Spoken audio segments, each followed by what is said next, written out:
Pagka sinabing duwag kayo, huwag kayong tatablan. Alam nyo namang matapang kayo.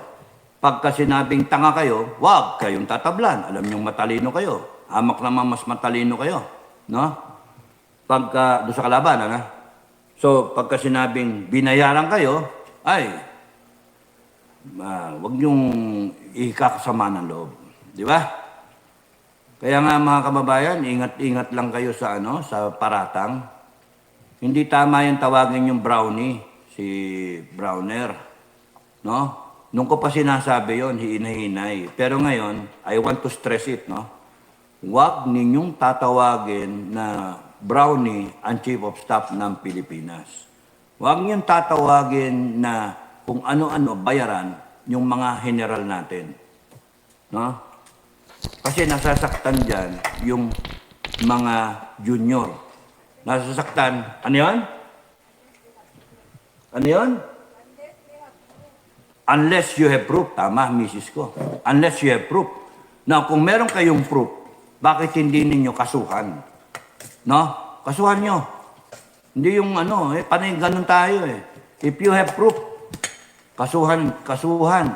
O kaya, isiwalat ninyo yung circumstances. Hindi yung haka-haka lang and then susundan na ng tao and then naging kurakot na itong tao na ito. Naging bayaran na. Kasi alam nyo, dapat pag-ingatan nyo. Sinasabi ko nga, dadating yung oras na kakailanganin ninyo yung entire armed forces ninyo. At kung napika sila, isnabing kayo niyan, no? Isnabing kayo. Parang yung magtampo, isnabing kayo yan. Kita nyo nga yung ginawa nung yung PNP nga noon sa 44, di ba? Pumunta sa area ng army, nagkatampuhan lang doon, ganun lang, nagkatampuhan. Tapos noon patay yung sa 44, pinabayaan, hindi binigay yung kanyon. No? May mga ganung mga utak din dito sa natin. Kaya hinay-hinay sa salita. And kami tatlo, we are trying to bridge your AFP, kahit papano, kung meron kami nakikitang pagkukulang, sinasabi namin, AP, gising! Sinasabi namin, sinisita namin. Bakit? Retarded na mga na kami, retarded na kami. No? Kaya namin magsalita. At the same time, kaya namin magsalita para sa AFP. Na hindi nila masabi, oh, AFP! Oh, mga general! Oh, General Browner, isubject nyo itong si BBM. Oh, PNP, isubject ninyo sa isang drug test. Ano ba masama dun? Para matapos na ito, forward na tayo. Oh, drug test na. Mayroon kong natatanda, nagtanong ng gano'n na, Sir, paano kung AFP ang humingi ng drug test? Pwede ba yun? Depende yun. Kung yung official, hindi natatakot. Oh, kung natatakot yung official, paano? Ano, gawin mo, pipilitin natin na mag-drug test. Sabihin niya kay BBM, depende yan sa official. Depende. Natapat kayo sa kung ayaw, di wag. Ganun lang doon, kung ayaw. Di kayo, taong bayan, ang magsabi kay BBM. BBM, drug test. Para tapos na to. We cannot go on like this na a divided country, na panay politika pinag-uusapan. Kaya nga ako, inis na ako. FGF na lang pag-usapan mo. Maraming magagaling. Doon na lang kayo. Punta kayo doon sa mga vlogger na mga mag-explain. Bahala kayong Ay, nako. Naman, tinabangan si hindi ko lang, hindi naman niya sinabi yun, iniisip ko lang. Tinabangan si General Macanas. O yung iba naman dyan, sasabihin, natakot si General Macanas. Hindi. Ano matatakot? Ano kaya dapat ikatakot niya? No? Kaya nga ang suma total nito, AFP, wag nyo nang ang mga tao, no? Wag nyo nang pati PNP, gaya niyan, yung mga vlogger, tatakutin ninyo. Wag ganun. Naglabas ng video, no? Si BBM, ganun-ganun. Oh. Yung kayong mga loyal, nagagalit kayo. Okay. Kasi isipin mo maglabas ng video si Duterte ang nagaganon, magagalit din. Okay, si Duterte, kung ano-anong ginagawa, magagalit din. Ginawang kunyari ng video, mga ganun. Kaya si BP Sara o kaya si Baste. Kasi yung mga ganyan, idol-idol, no? Idol-idol. So, kung gusto niyo sa ganyan ang pag-uusapan, ganyan yung hanggang dyan na lang. Mapaplatire tayo dyan eh. Malulubog tayo sa kumunoy. Meanwhile, ayan, kita nyo, baha. Baha tayo. Butata ang gobyerno, 5,500 ng flood control projects. O, paano na? O, paano? Tapos na, kakatapos lang. O, paano? Ba't ganun? Lumubog ang Manila, tapos kung anong dahilan. Tapos ano ka, na dapat, ganito, ganun, na doon ka magmi-meeting. Leadership. Hindi yung epal, leadership. Epal ka, makita lang na may ginagawa ka. Huli na, nabaha na yung tao. Stranded na yung tao. O kaya, nagdusa na yung tao. A president, yung totoong presidente, no? Yung totoong leader ng isang bansa, hindi ka nga makatulog eh. Dapat ganun ang standard. Hindi ka makatulog hanggat merong Pilipino nagdedelikado ang buhay. Hanggat nagdedelikado yung buhay mo. Hindi ka makatulog. Meron kasing hindi nakakakain na Pilipino. Konsensya mo yun eh. Dapat iniisip mo yun. Hindi yung merong naghihirap na Pilipino, merong napipeligro ang buhay, merong delikado siya, o naghihirap na siya, tapos ikaw, nakakaparty ka, nakakakain ka. Sagot ng taong bayan yung pagkain nyo. Kayo lahat, politiko, lahat kayo. Hindi tama eh. Panay kayo plastic kasi. Sorry nilahat ko. Meron naman matino eh. Kita niyo yan. O paano na ngayon yan yung mga tao? O yun, EDCA. With all the high-polluting bullshit na the EDCA bases are there so that they will conduct relief operations in cases of calamities, emergencies, and whatever reason. They're not just there to store firearms or to defend against an aggressive China, no? Nandyan din sila para tumulong sa ating climate Putragis yan. Nasaan na sila? Ba't di natin singilin? Ba't hindi natin questionin? Panay-stress ang Pilipinas, Panay-stress. Tapos, dadagdagan nyo pa akong may stress, kayong mga negative. Naku,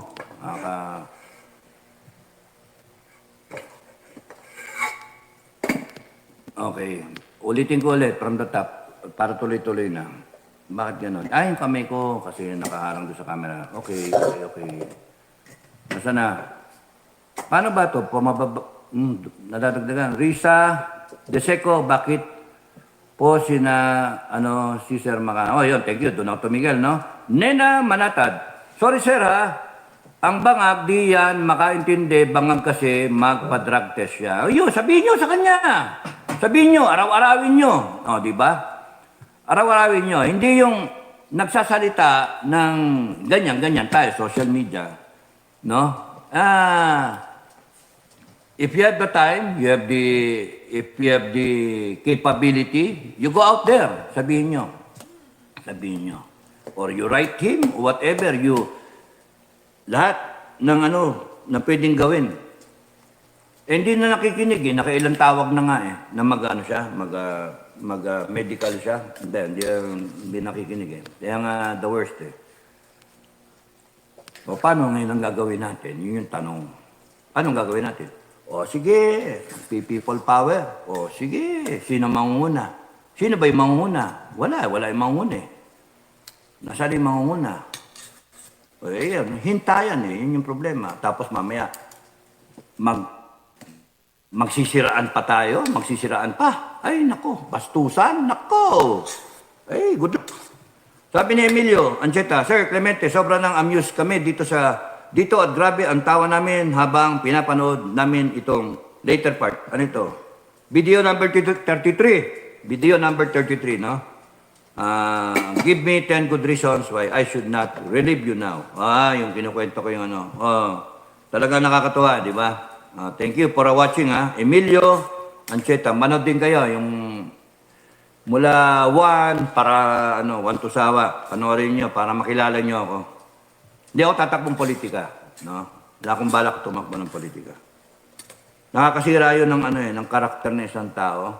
Yung mga politiko nga natin, kita nyo, minumura ninyo eh. Rodrigaso Luga. Tama ba yun? Roy Rodrigaso Luga. This is highly confidential, classified info din. Government negotiators in Makati.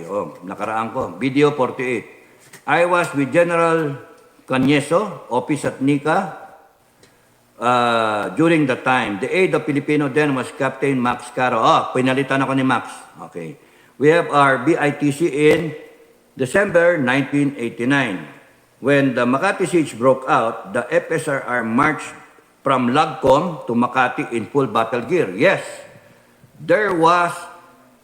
thank you, Roy, for commenting. Thank you, Roy, for commenting. Mabay comment mo. Babasahin ko lahat. The FSRR marched from Lagcom to Makati in full battle gear. Yes, there was that info about how to supply them arms and ammo through other means. Sa mga imbornal dumaan, how it get there might have been well planned. Sa imbornal dumaan, my classmates were telling me, sorry, magulo. O yan, magulo. O yan, okay na. Sentro ako. Sorry sa magulong bahay, hindi nagayos. So, kunyari, ang dala daw nila, one basic load. No? After nung 89 meron silang 5 basic load. Kunyari, meron silang 800 yung bala nila. Bawat isa, 800. Imagine, sa dumaan yun. Sa Imbornal, Dasma, Gilid, Forbes Gilid, no? Dasmariñas ba yun? Doon sa ilalim. Mula Bonifacio, di ba, meron doon mga bahay-bayan ng opisyal. Doon sa may tapat ng American Cemetery, meron doon mga and then doon sa palalim doon, merong Imbornal, pasok doon. Dire-diretso na yun. Drainage. Papuntang Makati. Galing, no? Galing. Malinis naman. Wala namang ebak. Wala namang drainage, eh. So, yun, Roy. Rodrigaso Luga. So, tuloy pa niya. Might have been well planned. Captain Danny Lim tried to enter PLDT building. Ayon, sa may tabi ng tapat ng Shangri-La ngayon, PLDT building to take over PLDT's communication facility when they entered Makati. The BP for security of PLDT was Colonel Mateo Luga, SOCC 62, who ordered to close the gate of PLDT. Two of his security, ito yung mga kwento, buti kung may nagsasalita, na guards died defending PLDT. Ay talaga, patayan pa. Colonel Mateo Luga called General Emilio S. Luga, who also talked with Captain Danny Lim not to forcibly enter the PLDT to have an open communication line. Communication is needed.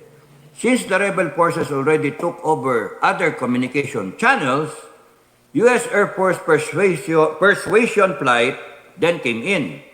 General Luga also talked with General Cañeso. I was there.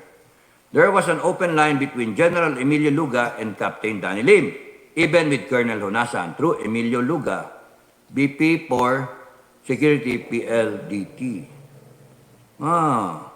General Cañeso is aware of that matter. General Cañeso was mad because Captain Lim, Colonel Noble, and others were their men during the Mindanao campaign and he was not informed of their action.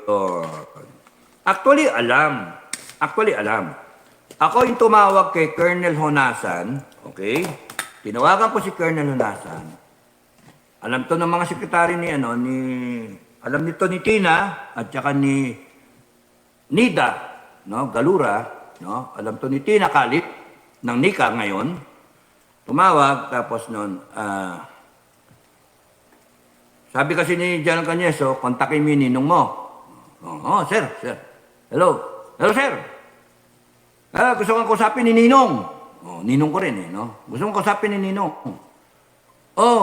Tapos may kausap siya, tapos, sir, si Pogi. Sir, si Pogi. Yun ang tawagan namin. Nagkakaintindihan. Tapos yun, Greg! Pusta na? Doon ako.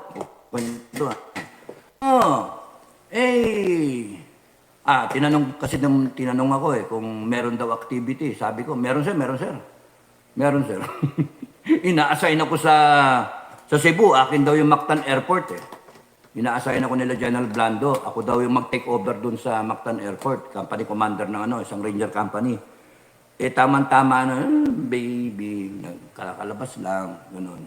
1 week pa lang. Sabi ko, hindi ako pwedeng sumali dyan. Patayan yan Sabi ng amista ko, Bok, sige, kami na lang mamatay. Mabuhay ka na. Kinonsensya ko ng amista ko. Talo kayo, mga ina nyo, hayop kayo. Yun, si Dobby Miranda, naging chief of staff, no? Tsaka si Bert Caldeo, late Colonel Bert Caldeo. Pinuntahan ako. Tapos sinabi, sabi ko, meron ako meron. Kinakanong ko, yung una, dedo yung una na dedo. Ito ngayon, yung panganay ngayon. Sabi, inonsensya ako. Sila na lang daw mamatay, may pamilya rin sila. Mga mistabok. Hindi ko makalimutan yan, mga mistabok. Ay, sumalangit na nga si Bert. Nayo pa kayo, konsensyahin nyo ako ng mga hayop na... Desisyon nyo yun Bakit nyo ako isasali? Desisyon nyo yun. Ako, meron akong option na sumali.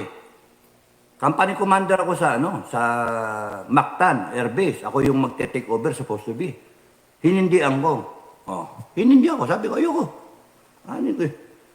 Magkasay na, maglagay kayo iba. Tapos nun